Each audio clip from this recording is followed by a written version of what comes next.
Would you please welcome Professor of Government Dean Lacy and Professor of Political Science Emily Baer.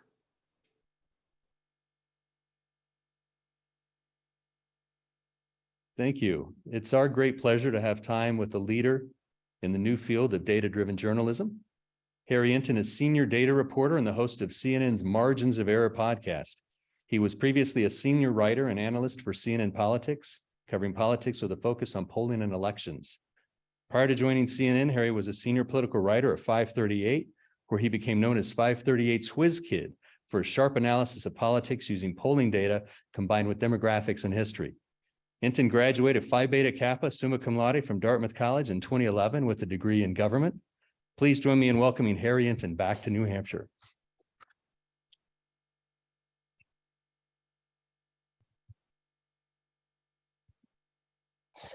Is that what I get?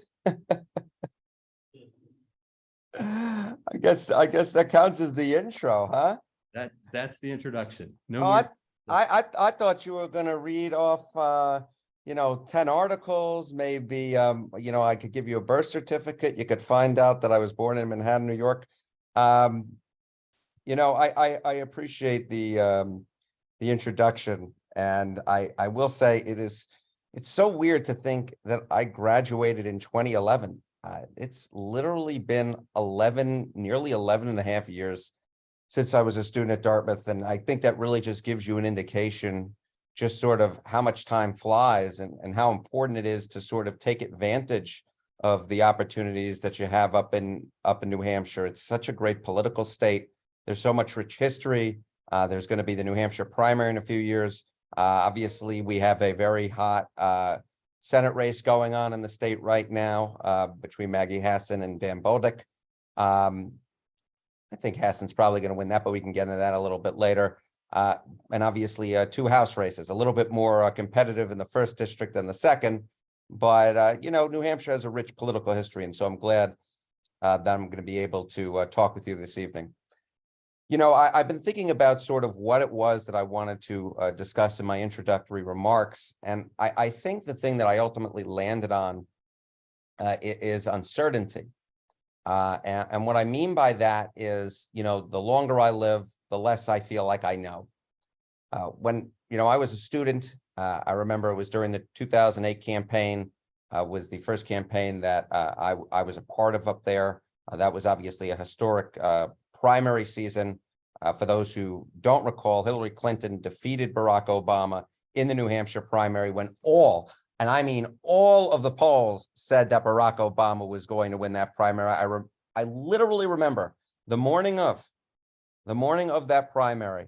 I went to a rally for Barack Obama in the morning, and I was a little bit late to an advanced stats class. And I think you might be able to guess who the professor for that advanced stats class was. It was, in fact, Professor Lacy. And he told me afterwards, when I said I apologize for being late, but I was at the rally, he said, "Why didn't you just skip class altogether? You should have stayed longer." But that event and that primary sort of led me on this road to realizing that while there's a lot we do know about politics, there's in fact a lot that we don't know about politics. And I think that's something that we have seen over the last 6 years, the last 7 years, really, in American politics. You can, if you wish to have a good laugh at my expense, you can go back and you can watch, or you could watch and you can read my articles about the 2016 Republican presidential primary. When Donald Trump entered the race, needless to say, I did not think he had a very good chance of winning it. Now, I wasn't alone in thinking that, but I certainly made my opinions known in perhaps some ways that I wish I hadn't. And I was taught a valuable lesson when Donald Trump won that Republican primary. Well, I was taught a few valuable lessons. One, fat tails, long tails. What do I mean by that? Is, look, there's always going to be a favorite and an underdog in a particular race, but you really should never count anybody out. When you are looking at a race and you see, a candidate with a 15 or 20 point lead, even on the day of the election, it's not that they have a 100% chance of winning. It's that they have a 99.9 99 or 99.1 or 99.2 or 99.3, whatever it is, whatever your confidence interval is, you got to make sure that you're not so confident that you can't at least say, hey, I told you there was at least a chance. And obviously we saw that in the 2016 general election when the polling showed that Hillary Clinton was the favorite. I'm proud to say I was part of 538 at the time, which actually gave Donald Trump about a 1/3 chance of winning. And while I made many mistakes that primary season, I did in fact write an article that Donald Trump is just a normal polling error away from winning this election. And that's something that has kind of stuck with me. And if you take nothing else from all of this, it's okay to discuss the different possibilities for different races, and it's okay to be humble. It's okay not to be a know-it-all. I can recall there were some students in my government 30 class with Professor Lacy. That was an intro essentially to elections. It was a little bit more advanced than intro to American government. It was kind of an intro to an elections class. And I remember I probably was a little too smart for my own good. I remember one of the students, when I raised my hand and said that the Georgia runoff that year, I think I got it out to like the 100th place of how the candidates finished. And one of the students in the back basically mocked me. Perhaps I was a little smart for my own good, although maybe he was a little bit jealous. Who knows? As we sort of led through 2016 and as we went forward to 2018 and then 2020, I feel like the lesson was learned over and over again that, polls are good. They are tools, but they are imperfect. They are not perfect. They come with margins of error. And on top of any statistical margin of error, there are things that polls really can't account for, at least within the margin of error as we normally know it. And we saw that in 2018 when there were a number of states that Democrats looked like they were going to win or at least be competitive in Senate races like Missouri, that ended up easily being captured by the Republican candidate. And then obviously in 2020, yes, Joe Biden won, but he won by a little bit closer of a margin than I think a lot of Democrats were hoping for. And obviously on the issue of uncertainty, we saw that during the Democratic primary season, Joe Biden was leading in all those polls. Then he lost the Iowa caucuses. Then he lost the New Hampshire primary, coming in 5th.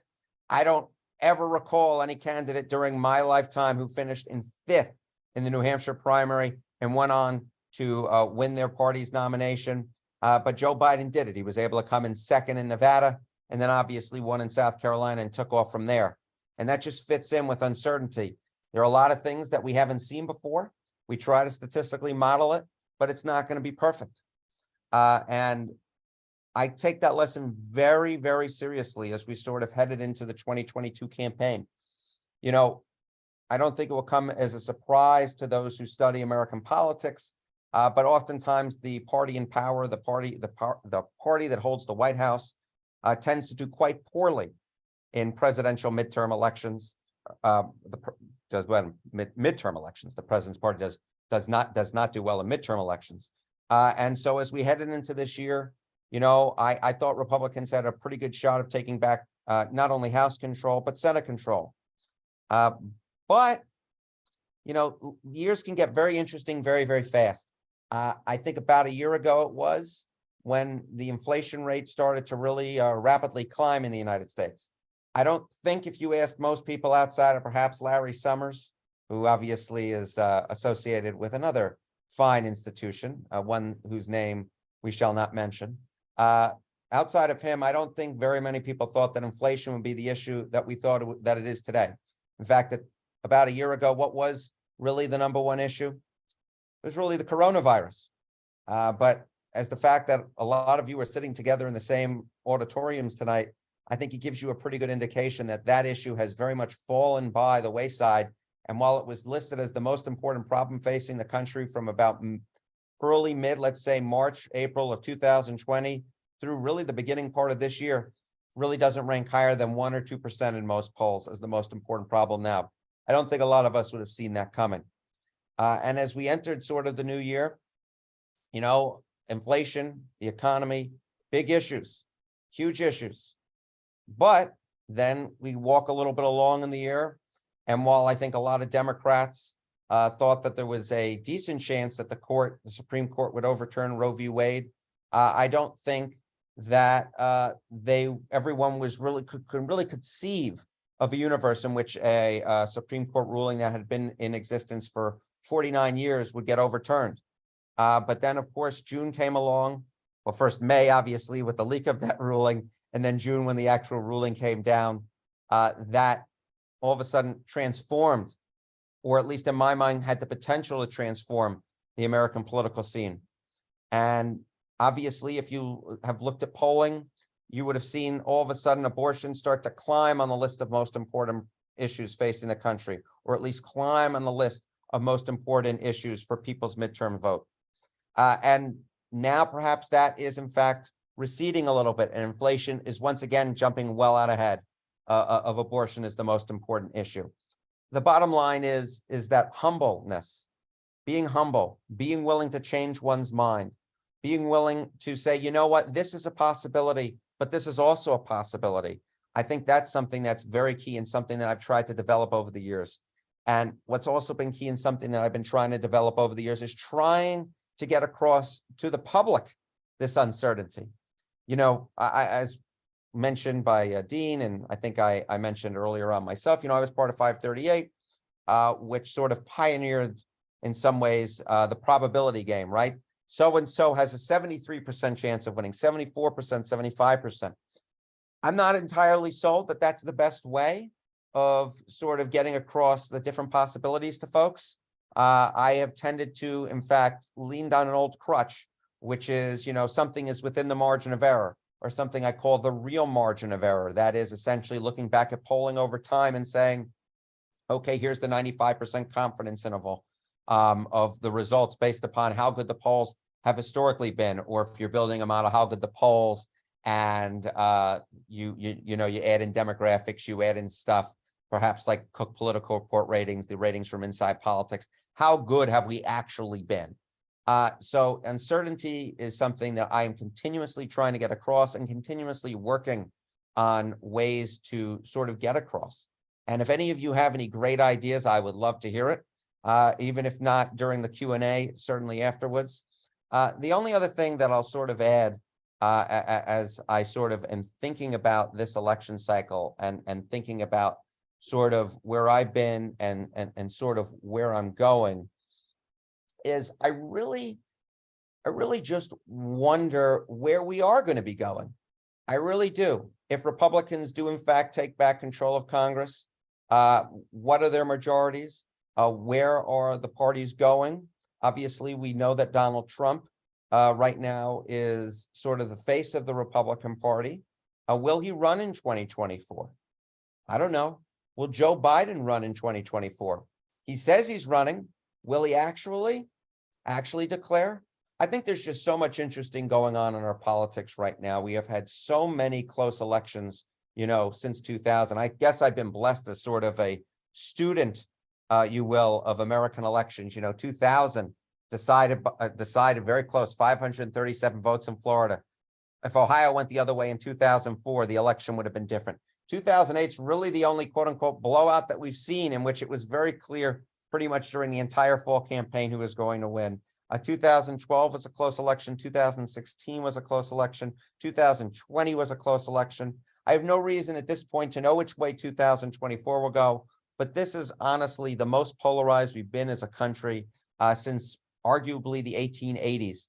I don't know if there are any political science students in the audience, but, you know, one of my favorite measures and a lot of professors' favorite measures are DW nominate scores, which essentially measures the partisanship in Congress based upon roll call votes. And right now, those parties are so far apart and there's so much on the line. And that's going to be the case this year. That's going to be the case in 2024, I think. And I think that's part of the reason why we have sort of seen the high turnout that we saw in 2018. It was record midterm turnout, the highest turnout in over a century. We saw record turnout in 2020. And while I am going to leave sort of my predictions for 2022 for the Q&A, I will say one thing I am quite confident on at this point is we're going to be near or exceeding record turnout for midterm again in 2022. We can see that in the primary vote data. It's the highest it's been, at least as I've ever seen it. It's up from where we were in 2018. We see it in our own CNN polling, where enthusiasm is quite high, matching what we saw 4 years ago. The NBC News poll actually, in fact, has high interest in high interest in the election. That's either at 9 or a 10 on their scale. That's even higher than it was 4 years ago. And while I don't want to read too much into early voting, we know that it's about on par where we were 4 years ago. So interest is high. I think this is a great time to have this chat. My only regret is that we did not, in fact, have it in person. But as someone who was on the air 3 times earlier today and has to be on the air again at 7 a.m. tomorrow, it's truly a blessing, but it would be a little bit difficult for me to get from Hanover back down to the city in New York, which I am currently, unless all of a sudden some jets besides the propeller planes. Cape Air, love Cape Air, but those planes aren't exactly the fastest. And with that, I believe that that's my 15 minutes of introductory remarks, and I'm going to hand it over to the man with a plan, Mr. or Professor Dean Lacy. Dean? Harry, thank you. That was terrific. And you know the question that's coming since you're in the prediction business. Tell us what you expect the outcomes of the House and Senate races will be in aggregate. Yeah, so this is something, you know, I stress the uncertainty on this, obviously. I just gave an entire talk about that. So I would say, let's start with the House, because I think the picture there is a little bit more certain. I do believe Republicans are going to gain control. It's not 100%. But at this particular point, I think anywhere between, say, Republicans gaining, net gaining, somewhere between, let's say, 15 and 30 is probably the best bet. They only need a net gain of 5 to take control. You know, if you run a simple model on the generic ballot lead, which is currently about 2 points for Republicans, and you kind of peg that to how that has historically translated, that would get to Republicans at about 232 seats. They only, of course, need 218. That would be a net gain of about 19 seats. So I think that's probably the best bet. If you had asked me that a month ago, I still would have said Republicans would have taken control. Never deviated from that at all, but I think the gain might have been closer to 10 to 15. I think the range has sort of risen, which I don't think is so surprising given Joe Biden's approval rating right now, you know, in the low 40s. Historically, that has generally just not been associated with the president's party holding on. In the Senate, that's a much more interesting ballgame. And I think the Senate, and although you didn't ask about, you know, gubernatorial elections, that's even more to the case, where even in our polarized era, there can be some surprises. Look, the Senate, I think, is probably going to come down to 4 or 5 seats. Arizona, Georgia, Nevada, Pennsylvania. Arguably, if you want to put a 5th one on there, you could put on 1 of 3. You could put on New Hampshire, Ohio, or Wisconsin. But we'll just concentrate on those 4 that I mentioned first, Arizona, Georgia, Pennsylvania, and Nevada. And right now what we've seen is the Republicans have gained steam in all those races over the last, let's say, 25 days. Georgia's been kind of weird with obviously Herschel Walker and the scandal surrounding him, where he kind of lost some ground, but has kind of gained some of it back. But right now, if the election were held today, I think it'd probably be a toss-up, maybe a slight tilt towards the Democrats. But the truth is, when you're dealing with 2 or 3 point leads in a lot of these states, I don't think you can really make a safe call one way or another. I would say the Senate is the far more interesting ball game right now as compared to the House.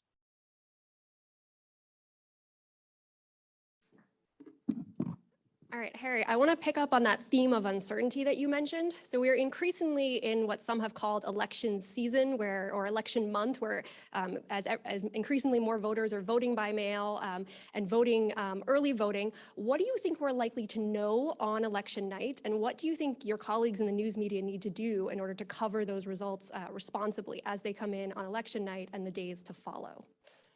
Yeah, so I think there are 2 things. There are 2 questions there, and I'll answer the first one. It will honestly depend on how close the race is, right? I mean, if, let's say, we get, you know, some very early returns that are very clear from, you know, states like Virginia. You know, Virginia's 2nd district is one I'm watching quite closely, and let's say the Republican candidate wins there, I think you're going to have a very good understanding of where the House is. If we're going to have to wait and it's a close election, we're waiting on a lot of mail-in votes from Arizona and Nevada, then that could take a while. There are possibilities, I've sort of written them out, where, although I think the House is going to go Republican, let's just say it ends up being close, and then we're reliant on waiting on ranked choice voting in Maine's 2nd district and Alaska's at-large district. That could take weeks. So I think it just depends on how close the race is. The closer it is, the longer we'll have to wait.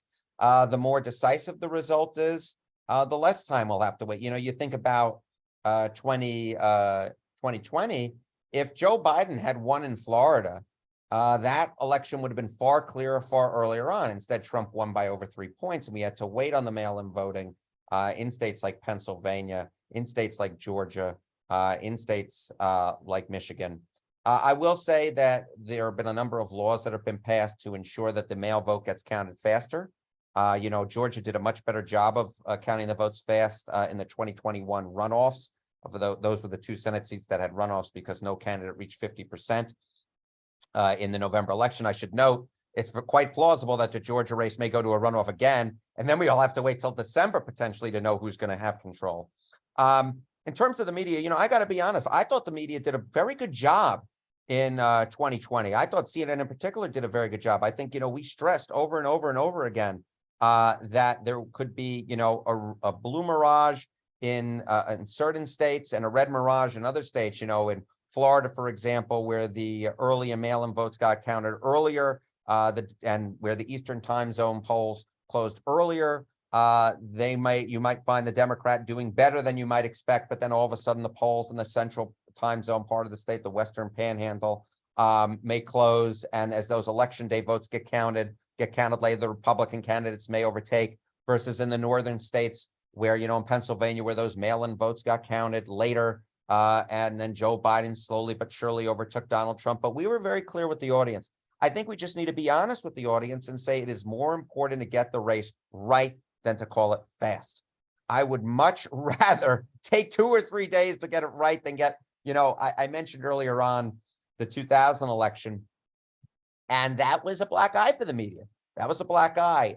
And that was a black eye for any number of reasons why that happened. But for those in the audience who don't remember, the election basically came down to Florida.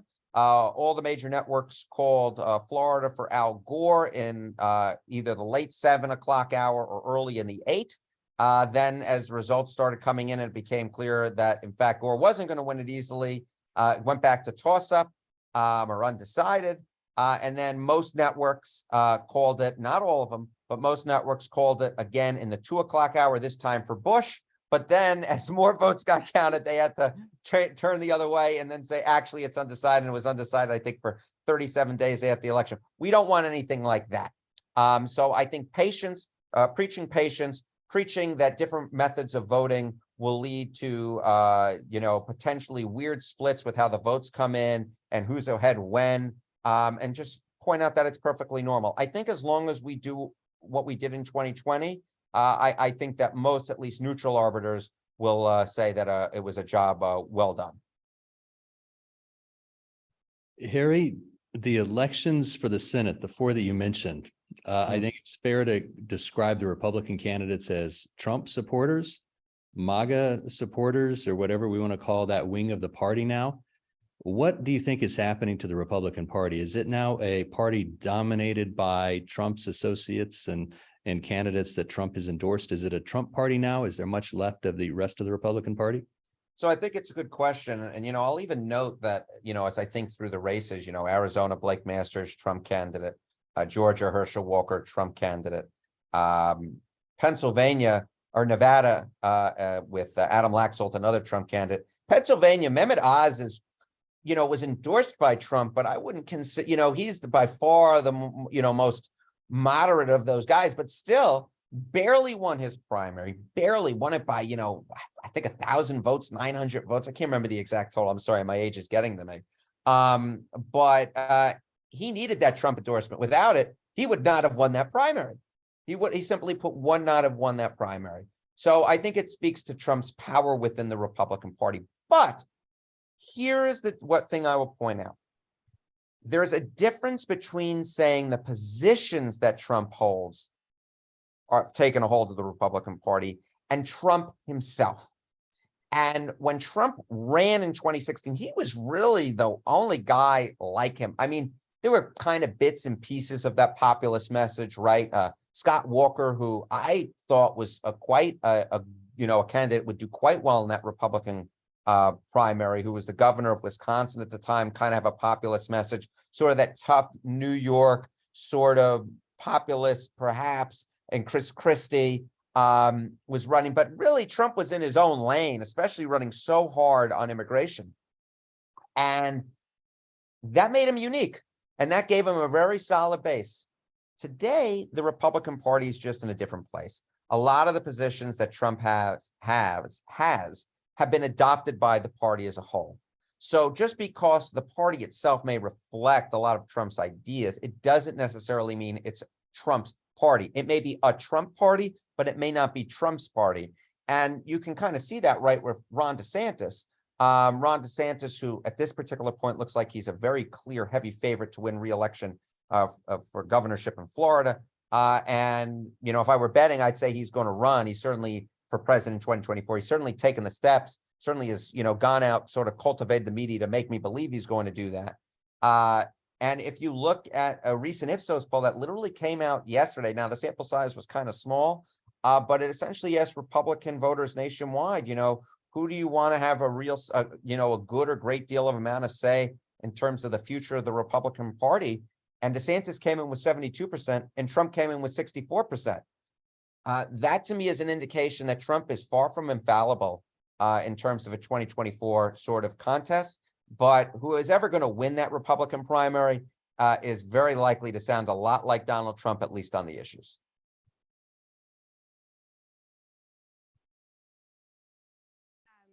End of your comments where you said that, you know, one of the ironies of the current era of highly divisive, polarized politics that we're in, where we might think that it would drive voter apathy, instead seems to be driving record levels of engagement and voter turnout. 2018 was the highest voter turnout in a midterm election that we'd seen in decades. So what is driving that level of engagement and turnout, and which groups of voters are kind of most mobilized to turn out this year? Well, okay, so I think there are two questions there. First off, I'll just sort of say what motivates people to turn out is people turn out when they think their vote matters. I mean, that I think is, you know, look, there's different political science on all of this stuff on what exactly, you know, motivates people to sort of go out. One, when elections are going to be close, people are more likely to turn out. They think their vote matters. Two, you know, you can sort of see that there have been a couple of poll questions that have essentially asked, you know, do you think your vote matters more this year than it has in prior midterm elections? And the majority in two different polls that I saw said, yes, it matters. It matters more. Very few people say it matters less. There's, you know, some number that's not insignificant that say that it's about the same. So that's one thing. Two, you know, negative partisanship is certainly driving what's going on here, right? You know, this is something we've seen in recent elections. And what I mean by negative partisanship is I don't mean that people are turning out to vote for candidates necessarily. They're turning out to vote against certain candidates. You know, you can say what you will about Donald Trump, good or bad, but the people who liked him really liked him, and the people who disliked him really disliked him. There are very few people who were kind of middling on him. So that helps drive turnout, just this negative partisanship. And that's across the board, right? There are any number of races I can point to where both the candidates have net favorability ratings, that is a favorable minus an unfavorable, that's underwater. Now, in terms of this midterm specifically, look, midterm elections are usually a few things happen in them. One, the president's approval rating and how you feel about the president, you know, really drives things. We know that President Biden's disapproval rating is in the 50s, his approval rating is in the low 40s. And that perhaps is part of the reason why, when you're looking at most of the data, Republicans seem like they're more likely to turn out than Democrats. That should not come as any surprise to anyone who's, you know, spent some time studying the data, historically speaking. Normally in midterm elections, it's the party that's out of power that tends to sort of punch above its weight. And if you look at the difference between likely voter and registered voter models at this point in, you know, national polling, what you see is Republicans are gaining a few points when you go from registered to likely. My historic look at the data generally suggests that when there's a Democratic president, the party identification margin for Republicans increases by anywhere from 3 to 6 points when there's a Democratic president. So I think that, it's a slew of things. It's a slew of sort of things that would be true whether or not there's a Democratic or Republican president that's driving turnout. But there's some year-specific factors that are part of the reason why, I'm of the belief that at least when it comes to the House, the Republicans are going to do fairly well. And I think, I don't want to jump myself too much, but I do think one very important question, arguably the most important question in knowing how this election is going to go, is whether or not Democrats can outrun Joe Biden. How much of that vote can they get in races, whether they be key Senate races or key House races, amongst voters who disapprove of Joe Biden? If they cannot get a decent chunk of them, they're done. They're cooked. And there's some polling that's come out over the last few weeks that suggests the margin that Republicans are gaining among those voters who disapprove of the job that Joe Biden's doing has been rising. And that's a very bad sign for Democrats. We're going to alternate questions now between Dartmouth and UNH. And we have a question. John? You had a question. Do we have a microphone? I know John here has a question. Sure. Yeah. So I guess I kind of have two questions. I can go with the first one about polling. I know that we've seen some, I guess, rather significant polling errors. And I know you said that, the 2016 election wasn't outside of it wasn't an abnormal polling error. But when you've seen a state, maybe like Pennsylvania, for example, where it seems like polls typically underestimate Republicans by 4 or 5 points, and where Fetterman continually polls up by 2. How do you think that should adjust our forecast for this midterm? Oh, it's a great question. There are a few things I'll note. One, interestingly enough, the polling in 2018 in Pennsylvania was pretty decent. I can't recall the number directly off the top of my head, but I believe that it underestimated the Democratic candidate, Tom Wolf for governor and Bob Casey for Senate by just a few points. So that's something that, kind of goes in. Okay, you had a bad polling miss in 2016. You had a bad polling miss in 2020. Will 2022, if there's a polling miss, look like those years? Or might it look more like 2018? And I think that kind of makes it more difficult to kind of model this, right? In 2012, the polling misses actually underestimated Barack Obama. In 2014, underestimated Republicans. 2016, 2020, underestimated Trump. 2018, on average, there really wasn't a bias, at least across the board on average, that favored the Republican candidate. So figuring out how to measure that, I think, is a big thing, and sort of taking that into account. I'm not sure you can necessarily put it into a statistical model. It's more talking about the uncertainty. It's more talking about, okay, what are the range of possible results that we might actually get in this election?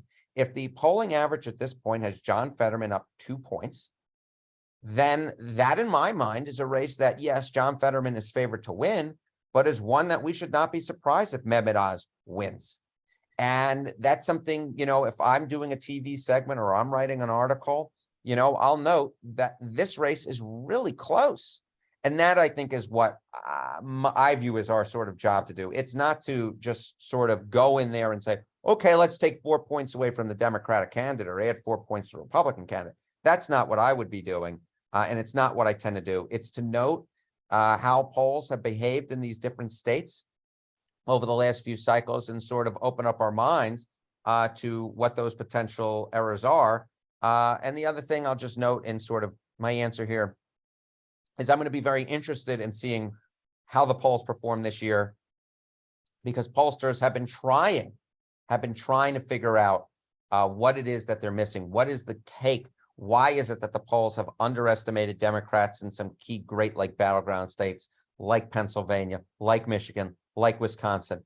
And if they get closer to the mark this year, then maybe we figured something out, or maybe we haven't.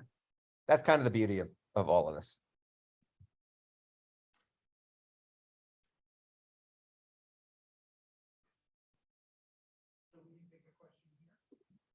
All right, so I think we might have a UNH question. Hi, could you comment on the governor's races, ignoring DeSantis for a second, thinking about 2024? I mean, normally governors, up-and-coming governors are like the Jimmy Carters and the Bill Clintons or the bench for the next presidential race. Can you comment a little bit on that? Sure. It's interesting, historically speaking, governors have been sort of the bench to the presidency, right? You think Michael Dukakis, obviously didn't win the presidency, but won that nomination in '88, Bill Clinton in 1992. Then you think of George W. Bush in 2000. You think of Ronald Reagan jumping California. You mentioned Jimmy Carter. And all of a sudden, that really hasn't necessarily been the case. I mean, Mitt Romney, okay, fine in 2012. But that hasn't necessarily been the case in sort of this modern era, maybe of nationalized campaigns. But that being said, I think there are a number of different, potential presidential candidates based upon, we look at the governor's races this year. I think on the Democratic side, obviously you go out all the way out west with Gavin Newsom. I think, if you speak with a lot of Democrats, they think he's a real potential possibility for 2024. I think you can go up to the Midwest. You go Gretchen Whitmer in Michigan. If she wins her race this year, then I think, obviously she's a potential 2024 competitor. Of course, obviously, all of this is dependent on Joe Biden. On the Republican side, look, beyond Ron DeSantis, obviously, Sununu could run. I think that's a possibility. And, really beyond that, as I sort of think about sort of the landscape, there isn't anybody who really jumps out on the Republican side at this particular point, in large part because of what a big figure Trump is within the Republican Party. I think if he runs, there's really not going to be that much room. I think DeSantis is really it. But if you go beyond that, then I kind of think the floor is kind of open. And there are going to be a number of, Republicans who could potentially run. Greg Abbott could run from Texas, for example. But there's not anyone.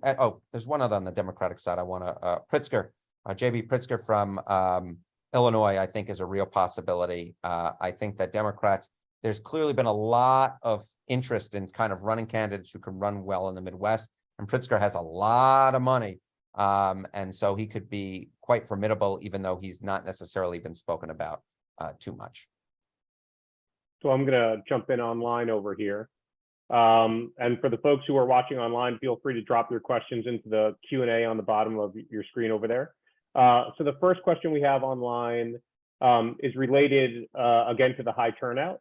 And just curious if you have any thoughts around what happened in some of the primaries that we saw where absentee ballots were being turned away due to various issues. Does that drive down turnout? Does that drive down absentee ballots? Anything along those lines, and just thoughts around that? Yeah, I think, thinking about voting by mail, absentee ballots, whatever you want to call it, 2020 was just such an odd year. My goodness gracious, I sometimes just have to take a step back and realize how miserable I was during the beginning of that COVID pandemic, stuck in my apartment in New York City. If you had a house, God bless you. Mail voting hit its apex. I'm not sure we're ever going to get up to those levels again. And I think it kind of makes it difficult to kind of measure, right? A lot of people voted by mail or voted absentee because they were worried about catching the coronavirus. And obviously, as that issue has kind of dropped off, fewer and fewer people are worried about that. So I think it's kind of hard to measure year to year. That being said, my general belief is a fewfold. Number one, obviously, when you make it more difficult for people to vote by a certain method, they may go and transfer over to another method. And there are a number of states where they, essentially they had emergency rules in effect, and those rules have kind of slid by the wayside. So, that itself might drive down voting by mail as an option, or absentee voting by option. That being said, I think it really depends on who you speak to in political science circles of how much turnout was driven up by this wide acceptance of mail voting. I think it is pretty clear from the political science that more people do in fact participate in the process when you send them a ballot. like, in California, and it does, or Washington, and it does in fact drive turnout up. But, no excuse absentee voting is different, right? That's essentially where you can ask for the ballot and then you can fill it out. That it's less clear whether or not that in fact drives out turnout. And my belief, generally speaking, is the type of people who would in fact go ahead and request that ballot are the same type of people who, if you told them, no, we're not going to be able to, vote via absentee, they would find a way to vote in person. Not everyone, for sure. But I'm of the belief that, even though those rates have perhaps, those rates of acceptance, well, that can certainly, hurt things on the edges in terms of voter turnout. At the end of the day, I don't think it will have a large effect. And I just, looking at all the numbers that I see, and obviously we'll know in, a few weeks whether or not this is actually true. We'll know a little bit in 15 days, and then we'll know a lot in a month and 15 days when California's done with its count. That we really are looking at a very high turnout, even if the mode of voting shifts significantly from 2 years ago.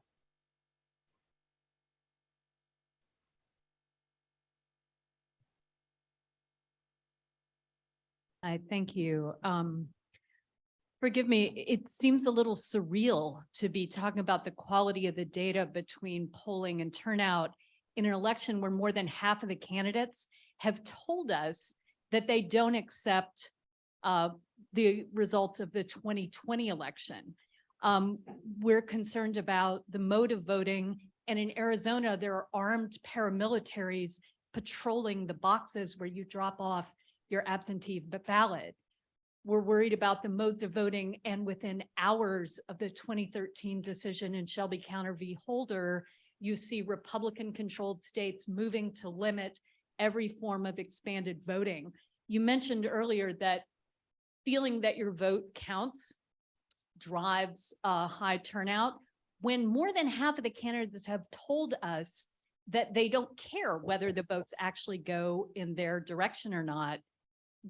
Does that not change the models that you're working with in an election like this? Well, I think there are a few things going on here, and we should obviously point out first off, let's point out the obvious, which is that Joe Biden legitimately won the 2020 election. Most voters do in fact believe that Joe Biden legitimately won the election. Most Republican voters do not believe that Joe Biden legitimately won the election. And here's the really interesting kind of nugget to me, is you would put that all together and you could say, okay, it's a very important issue. Why are Republican candidates doing so well?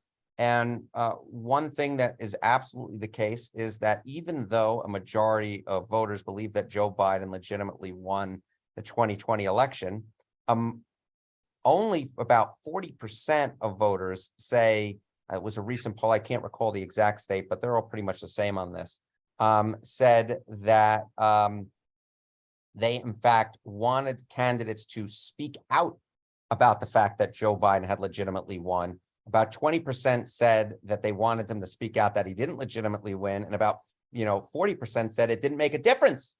They didn't care. So that's sort of going in the mindset. Now, as to the actual question of the models and how they can shift sort of things, the fact is there's no way to account for it really in a model. We are at the mercy of the votes sort of being counted as cast. And there are, as you mentioned, in any number of states, election deniers on the ballot, people who do not believe that the 2020 election was decided legitimately. You could look at Arizona, I think is sort of the archetype state for that, right? Where you have the gubernatorial candidate, Republican gubernatorial candidate, Kerry Lake. You have the Secretary of State candidate saying the same thing.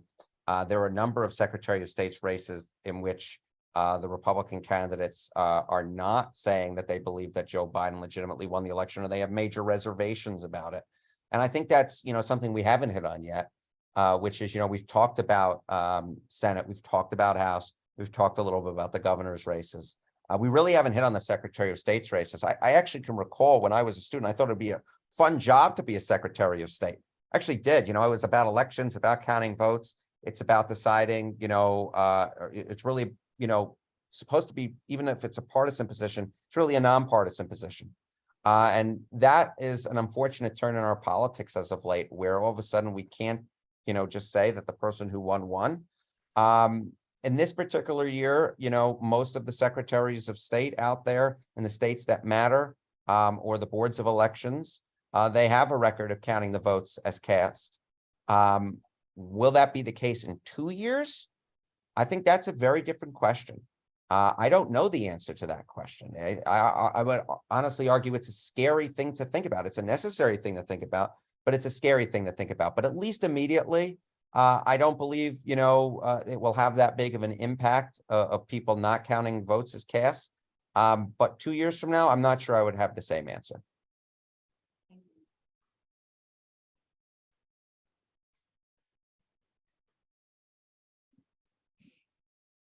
Question from you. I could jump in again online, I guess.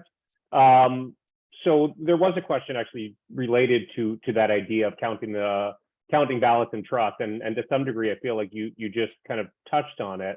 The other question that's up here, and I'm curious from a polling perspective and what you're seeing. The question relates to whether or not Democratic candidates are making, should Democratic candidates be making the Supreme Court's abortion decision a central piece of their campaign? Or do you think this is a mistake based on what you're seeing? Well, until about a few weeks ago, look, if inflation in the economy is the top problem facing the country in the minds of the voters, and Republicans are winning on that issue, depending on which poll you look at, by anywhere from 10 to 30 points, averaging around 20. And abortion's an issue in which Democratic candidates actually have the advantage. From that perspective, it would be a pretty good idea to run on abortion rights, right? We obviously saw in the Kansas referendum, in a red state like Kansas, where they essentially said, no, we do. In fact, there is the constitutional right for an abortion in the state of Kansas. And that Democratic turnout was way up in that state. So you would say, okay, that's what we should be running on. That being said, we are now 15 days from the election. Republicans are doing better. Abortion has kind of fallen off a little bit, at least according to Gallup's polling, about what's the most important problem. And all of a sudden, if the top issue is the economy, and you don't have any ads that are surrounding that, or you're not really running on that, then you're kind of leaving yourself open. I would also make the argument that Democrats have perhaps left themselves open a little bit on the crime issue. That's an issue that a lot of Republicans have been running on. That is an issue that a lot of Republicans have been running on in some states you might necessarily expect. My buddy Dave Wasserman over the Cook Political Report, noted he moved Sean Patrick Maloney, who's the head of the DCCC, that's essentially the campaign arm of the Democrats in Congress, moved his race, I believe, to toss-up. We've seen a number of races in Oregon, traditionally a blue state. Joe Biden won there by more than 15 points. There are at least 3 competitive House races there, and I don't even know how many are competitive in New York right now. It's half a dozen upwards, and they're running on crime. And I think that Democrats have left themselves open on that issue, if for no other reason than they've allowed Republicans to sort of dominate the sort of campaign space on it. And you can even see that in the gubernatorial race here in New York, where Lee Zeldin, who most New Yorkers a few months ago didn't even know who he was, has closed to within single digits of Kathy Hochul, the incumbent governor. Look, Hochul's still favored, but she's not a sure thing by any stretch of the imagination. So, look, you can't tell the voters what's important. The voters will tell you what's important, and then you have to essentially run campaigns. Not that you want to change your mind on any issue, but you want to run campaigns in which you're trying to address the ills that voters feel are facing the country or the state or the congressional district right now. So I know that's sort of a long answer, and kind of I didn't really answer it, but I'm not sure what the answer necessarily is. But I will say that right now the economy is number one, and if Democrats aren't, at least running at least partially on that, I think they're leaving themselves open.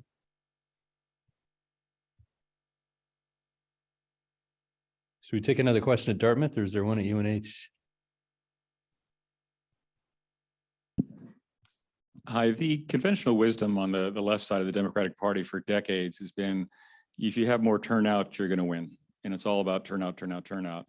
The question is, do you buy that argument, or is it just a convenient argument not to have to deal with the center? This I can be pretty gosh darn clear about. I do not buy that argument. I think it is a lame argument. I think that we'll be seeing record turnout this year.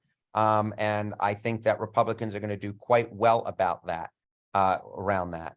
Look, obviously, when your side turns out more than the other side, sure, that's great for you. But the fact is, we saw record turnout in 2020 for a presidential year, and Donald Trump came pretty gosh darn close to winning that election. And if you look at the types of voters who turned out, who traditionally didn't turn out, what do they tend to match sort of demographically? They tend to be, non-college educated voters. And that was a group that, on balance, Democrats had historically tended to perhaps do better amongst. That's not the case in politics anymore. It's simply not. Among white voters without a college degree, Republicans run up the score. We have seen among Black voters without a college degree and Hispanic voters without a college degree, Democrats are doing considerably better Republicans are doing considerably better than they used to. We've seen, it could very well be the case that Republicans only lose the House vote among Hispanics overall by 20 points this year. That's the closest it's been, since basically the George W. Bush administration. I tend to believe on the whole that elections are won in the center. That being said, the two kind of go together, right? Which is your voters tend to be more motivated when things are looking good. And so higher turnout for your side tends to correlate with you doing better overall. But, you just go down to a state like Georgia, where Stacey Abrams, the Democratic candidate, has argued for turnout and turning out folks. And she is down, 5, 6, 7 points in most of the polls to Brian Kemp, the Republican governor, and Raphael Warnock, for better or worse, who's run a little bit more to the center. Now, he's certainly been helped out by Herschel Walker's candidacy, has been leading, even if small, even by a little bit of margin in most of the polls. So I tend to believe going to the center kind of helps. And, if you look at if you match up sort of the ideology of the different House candidates, and you sort of try and project in 2020 whether or not those candidates outran or underran Biden, the ones that did worse than Biden tended to be the ones who were closer to the polls, closer to the left, progressive part than towards the center. So I'm of a belief that persuasion tends to mean more than turnout, but turnout certainly matters, and it can matter in specific circumstances. Like, for instance, in the Georgia runoff elections in 2021, turnout definitely mattered. Black voters made up a small but significantly larger chunk of the vote in those runoffs than they did in the general election. And that aided in a small but clear Democratic win in those runoffs, even though that in the initial round, the Republican candidates actually added up to more votes than the Democratic candidates did. Got a question here, Mark. Can you? Thanks for coming, being on Zoom. My question's about education polarization. So I think political scientists have pretty convincingly demonstrated that college-educated voters are kind of moving away from voters without a college degree in a number of countries, not just America, but in kind of all democracies. But that it's particularly bad in America. But America also has the problem of the Senate being skewed towards voters without a college degree because they tend to live in smaller states that get 2 senators, just like bigger states. Is there anything that Democrats could do to reverse this trend, or is it are they sort of doomed to losing the Senate for a few decades? It's a good question, and next time, what is the line in the Haggadah? Next year in Israel, next year in Hanover. I think here are a few things I'll point out. Number one, I've looked at this, and I basically, if we're of the belief that, presidential trends are kind of drive sort of trends down ballot, although certainly more to the House than to the House extent than the Senate, though, even there, the correlation is climbing very rapidly. What we have seen on average, I believe, since 1992 is that the average Democratic candidate in presidential elections wins about 25 to 26 states. and the average Republican wins about 24 to 25. It's basically even. And so I think this is a larger question about how do we exactly sort of measure imbalances. So, you say, okay, Joe Biden had to win by 4.45 points nationally in order to win in the quote unquote tipping point state. That is the state that put him over in the Electoral College by either 0.63 points if you count Wisconsin, or 1.18 or whatever the exact number was in Pennsylvania, but basically around by about a point. The nation as a whole was about 3.5 points more to the left than that sort of tipping point state. Okay, and you'll say, okay, that's the Electoral College and it's biased. It's biased against the Democrats. Well, I'd make the argument that you play the game that's on the board, the rules that you agree to. And if all of a sudden we went to a system nationwide that had a nationwide popular vote, then Republicans and Democrats would run different campaigns. They do not run a campaign based upon winning the popular vote. They win a campaign based upon getting 270 electoral votes. Now, when it comes to the Senate specifically, yes, it is true that the Senate is biased in sort of small states. But there are a number of small states that Democrats do very well in. Y'all are in one of them right now. Another one is to your west. Rhode Island is another one. Maine has 2 members of the House. These are all states that Democrats have won every single presidential election in since 2004, and with the exception of New Hampshire, have won since 1992. Yes, there are Republican states, smaller states, where obviously the Dakotas, for example, Wyoming, et cetera, et cetera. But no, I don't believe the Democrats are really, quote unquote, screwed. I know that has been the popular opinion of some folks, but I tend to think that parties do what they need to do in order to win seats. And I think that's no more the case than the fact that the Democrats right now have a bare 50-50. Obviously, it's a small majority, but have a majority. They could very well have the majority after this year. And so, look, is there a bias? Yeah, there is a bias in the sense that the nation as a whole votes to the left of the median Senate seat.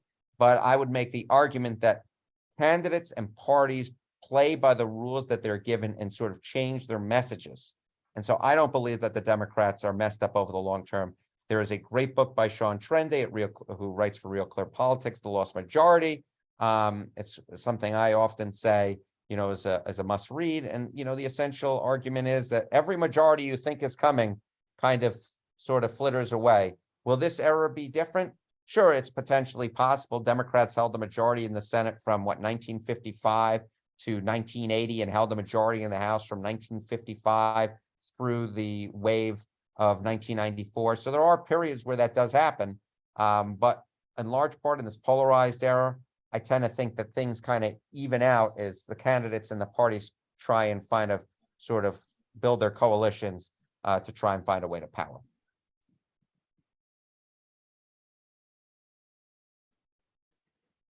I could jump on here with one more from the online crowd, and this has to do with messaging, so it fits well with what you were just talking about.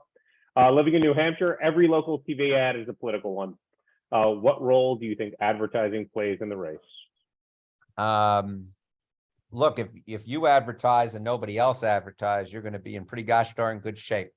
So you look, advertising is important. Obviously, it matters less for the higher profile races than it does for the lower profile ones, right? The less you know about the candidates, the more an advertisement could sway you. There's also the case that I think there are 2 things that are going on. One, a lot of Democrats have decided in a number of campaigns that they were going to run ads early and try and basically get on the air, and get the Republicans so far underwater that either one of 2 things happen. One, the races looked unwinnable, so the national kind of campaign arms said, we're not going to touch it. Or 2, so unwinnable that they just could never come out from under the water. But I tend to believe that, for the most part, in the races that most of us care about, whether or not those are the races we should care about, it's ones that most of us care about. The ads kind of tend to even out, at least in the general elections. Primaries are a whole different ballgame. Why? Because we don't have the partisan cues to go off of. What's the difference between this conservative candidate and this conservative candidate? I do think, for example, Chuck Morse, if I'm remembering correctly, had a pretty gosh darn good shot of winning that Republican Senate race against Bolduc, and lost by less than a point. Was Bolduc helped significantly by the fact that there were some ads run by some Democratic groups that were essentially backing him? I think that very well, if we look back and Democrats hold on to the Senate by the thinnest of margins, and the new Republicans end up losing in New Hampshire, I think we would say that messaging mattered a whole heck of a lot in this race. Whole heck of a lot, but perhaps not in the way we all thought it would. But yeah, advertising is important. There's a reason campaigns do it. Messaging specifically can move races. I think, in New York for governor, where it's a lot more localized race, the crime message from Lee Zeldin has certainly helped. I think in Oregon, Christine Drazan, who's the Republican candidate for governor out there, certainly the messaging matters there. I do think, though, it matters less for federal races, and specifically federal races that are statewide, whether they be for president or for Senate, at least in this polarized era. We have more questions here if we have time. Great. Looks like we have one or two more questions. From UNH, if you had to pick one political reform to reduce the polarization, would it be ranked choice voting, jungle primaries, or something else? Oh, God, that's something that there's a lot of. This is one of those fun ones where the political science, God, Dean may able to remember his name. I think it's Justin McDaniel. I think it's McDaniel out in San Francisco, who has studied the effect of the top two primary in California, and makes the argument that, in fact, it didn't really reduce the polarization out there. But if you look, for instance, in Alaska, the fact that, you could make the argument maybe that ranked choice voting, kept out what was, by most accounts, a highly polarized candidate in Sarah Palin, although I think she might have lost anyway, even in a regular primary. So I don't think that would necessarily. I'll tell you what wouldn't. I know term limits wouldn't. A lot of people argue for term limits. That's in fact associated with higher polarization. I do think that, look, it's worth at least a try if you're interested in reducing polarization, with all these different sort of methods of voting. I think the question ultimately is, what is the method? Dee may recall, I wrote a college paper or spent some time with a professor, Bob Norman, who used to teach at Dartmouth, where he studied all these different sort of alternate voting systems. And I kind of liked approval voting. And they do actually have that for St. Louis mayor. I think it's approval voting plus something else, which is essentially, you can vote for as many candidates you want, and you kind of can check the mark.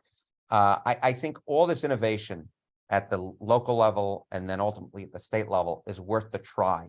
But a lot of it, to be perfectly honest, is not something that we've had a whole lot of testing with. So, I think there, again, things I wouldn't do. I would not do term limits. I would ensure that, people have the,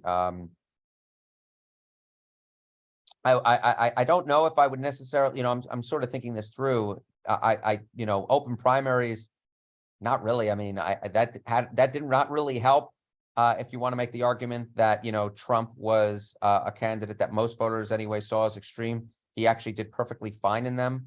I would say the one thing I definitely wouldn't do, though, is I would definitely say don't run caucuses. That we do know tends to work to the voters in the base.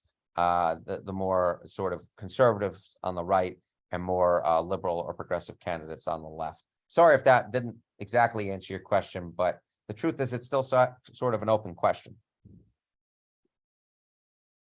Hi, I'm from Dartmouth College. I wanted to kind of push back on some of the narratives about polarization that we've been hearing and talking about. I think a lot of the conception is that, look, oh, both sides are so far to the extremes and are way farther than like what is normal in other countries and what more importantly, what the American people's positions are. But when you poll people on individual policies, they agree with progressives on almost every issue. And if you look at other countries, progressive policy making is like what we call progressive like policies, like the Bernie wing of the Democratic Party.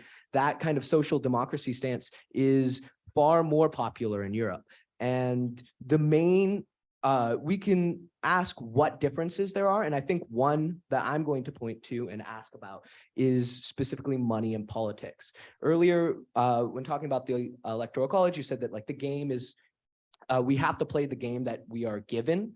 And I think in terms of the Electoral College, that's somewhat fair, but a case where that isn't fair is money and politics, because the game that is being played is built to incent or to keep the voices of people in power more loud than the others, and to give the people who are supported by people in power more money. So I guess, do you think how big of a role do you think money in politics plays in the election? In 2018, Democrats outraised Republicans for the first time. And in 2022, that trend reversed. Republicans have raised about $1 billion more. How do you think that's going to impact the elections? So I think there are a number of different questions there. First, I'll note, yeah, it's absolutely true. When you poll individual issues, oftentimes you can find that the quote unquote liberal positions tend to do better. I think, let's use guns, for example, right? Universal background checks poll at 80 to 90%. There are a number, assault weapon bans tend to poll very well. You just go through all the lists, and you say, wow, my goodness gracious. Well, why aren't the politicians listening? And then you look at background checks on the ballot. You look at a place like Maine, you look at a place like Nevada. And what happens is it ends up being a 50-50 race. It may very well be that the poll questions that we have designed don't actually measure what we think that they're measuring. Now, that's not always the case, right? Medicaid expansion, for example, is quite a popular thing and tends to do very well when it's on the ballot. Oklahoma passed Medicaid expansion, for goodness sake. I'm not quite sure you'll find a redder state than Oklahoma. Maybe, I guess, if you go to Wyoming and West Virginia, but, Oklahoma is a pretty gosh darn red state. So I think it depends on the issue. It really does depend on the issue which you're sort of looking at, but sometimes polls only as good as the question and how well the question is understood by the participant. So I'm a little hesitant to read too much into the polls on some things. I tend to, if you can get some ballot measures that kind of back them up, then I think you have a little more weight there. As it comes to money in politics, the question is, which way does the causal arrow flow? Do candidates win because they have more money? Or do they get more money because they're going to win? Now, certainly in primaries, when you're trying to air ads, having a lot of money and you're trying to distinguish yourself can certainly help. But if you don't have the message, you don't have the message. I mean, how much money was spent on behalf of Jeb Bush in the 2016 Republican primary? Oh my God, those super PACs were running so many ads. Didn't matter. He didn't have the message. So look, obviously, if you're looking to hear which message will necessarily best kind of flow, equal money would certainly help on that. But the other thing I'll just note is at some point you reach saturation, right? He spent $1 trillion and he spent a Google or whatever, whatever the heck the high number of money is. Fact is, once you get beyond a few million in most places, it doesn't really matter. But yeah, it's certainly true that, more money matters. But I will say there's been so many attempts at campaign finance reform. And we saw the country polarizing, when there was bipartisan campaign finance reform in the early 2000s. I remember another thing that was supposed to, keep messages sort of cleaner was them saying at the end of the ad, I'm so-and-so and I approve this message. And then they were of the belief that it might make them less likely to air a negative ad. Nah, they just said it they just hit it somewhere in the end. It didn't really make that much of a difference. I think it's just so difficult. It's just so difficult. A lot of these things have a lot of reasons behind them. There's not one sort of thing. I wish it was an easy correlation path to sort of plot out. And the one other thing I'll just kind of jump back to, and then I'll shut up, is, who's more responsible for polarization, Democrats or Republicans? Obviously, there is some political scientists who very much argue that it's Republicans who are responsible. If you look at Pew Research polling data, it argues that both sides are responsible. But I think it's still an open question. There's certainly a number of people who are of the belief that Republicans are more responsible, but there are plenty of people who believe that both sides are responsible too. And some people who believe that the left is primarily responsible. All right, with that, I want to, on behalf of the Carsey School and the Rockefeller Center, thank everyone for joining us tonight, both in person throughout the state of New Hampshire and online. I, of course, want to also thank my co-moderator, Professor Dean Lacy of Dartmouth. And of course, thank you to Harry Enten for sharing his experience and insights and expertise with all of us. And with that, good night.